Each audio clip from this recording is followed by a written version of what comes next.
2018 m. vasarą. Vilniuje nusileidžia privatus lėktuvas su pasaulinio garso šeimininku. Į Lietuvą atvyksta Romanas Abramovičius, vienas turtingiausių žmonių planetoje.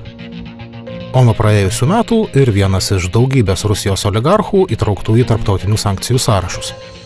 Keletą dienų trukęs Abramovičiaus vizitas pakursto gandus, kad milijardierius bando įgyti Lietuvos pilietybę. Ar būtent toks ir buvo kelionės tikslas, vis dar nežinoma. Tačiau šiandien paaiškėjo, kad Abramovičiaus šeimoje Lietuvos piliečių jau yra. Tik niekas to nežinojo.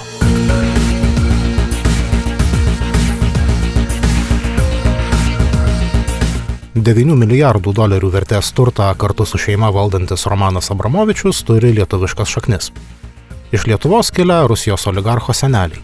Vienas jų mirė tremtyje. Pagal mūsų šalies įstatymus šios aplinkybės leidžia Abramovičiui pretenduoti į Lietuvos pilietybę. Būtent dėl to dar prieš 5 metus pasklido versijos, kad Abramovičius į Vilnių atvyko bandydamas gauti lietuvišką pasą. Tuomet klausimas dėl Abramovičiaus pilietybės taip ir liko neatsakytas.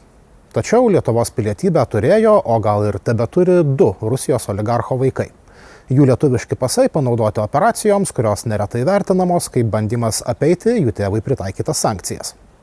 Duomenis apie iki šiol neskelbtas Abramovičiaus šeimos narių pilietybės gavome dirbdami prie Cyprus Confidential, tarptautinio žurnalistinio tyrimo koordinuojamo tyriamosios žurnalistikos centro ICIJ.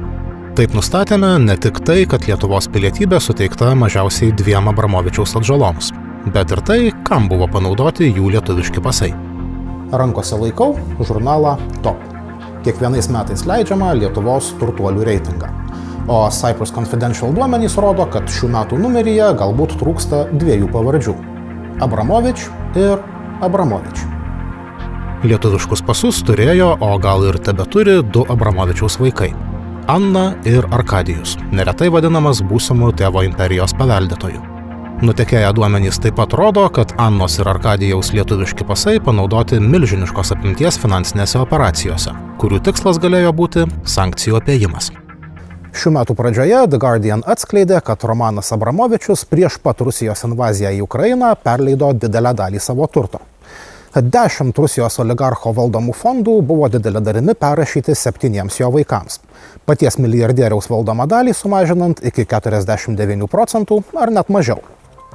Tarp Abramovičiaus vaikams perleisto turto ne tik finansai, bet ir superjachtos, lėktuvai ir kiti prabangos žaisliukai. The Guardian skaičiavimais tokiu būdu perleisto turto vertė mažiausiai $4 milijardai.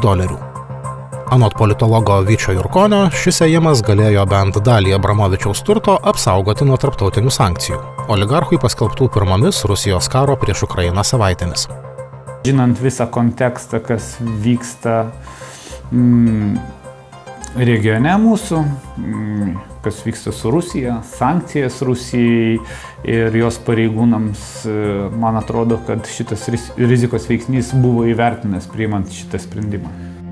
Nutekėję dokumentai rodo, kad bent viename iš 10 fondų Anna ir Arkadijus Abramovičiai buvo nurodyti kaip naudos gavėjai su Lietuvos pilietybė. Tarp Cyprus Confidential duomenų radome ir Arkadijaus lietuvišką pasą, išduotą lygiai prieš 10 metų. Jo galiojimas baigėsi šių metų gruodžio 5 dieną, kitaip tariant, vakar. Kada lietuvišką pasą įgijo Anna Abramovič, duomenų apie tai kol kas neradome.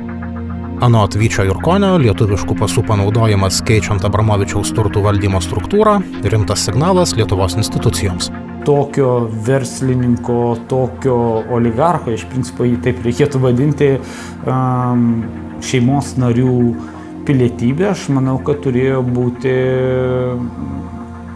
bent kelių institucijų radare, nes nekiek neabejotina, kad to žmogaus figūra, statusas, finansiniai pajėgumai, jie ir įtakos ne tik tais Rusijoje, bet bendrai visame pasaulyje neturėtų praeiti pro akis Lietuvos tarnyboms. Nei nekilnojamojo turto, nei įmonių priklausančių Annai ar Arkadijui Abramovičiams Lietuvoje kol kas neradome. Gali būti, kad lietuviški pasai vienintelis jų turtas mūsų šalyje. Kada tiksliai Abramovičiaus atžalos įgijo Lietuvos pilietybę? Ar jų lietuviški pasai tebegalioja?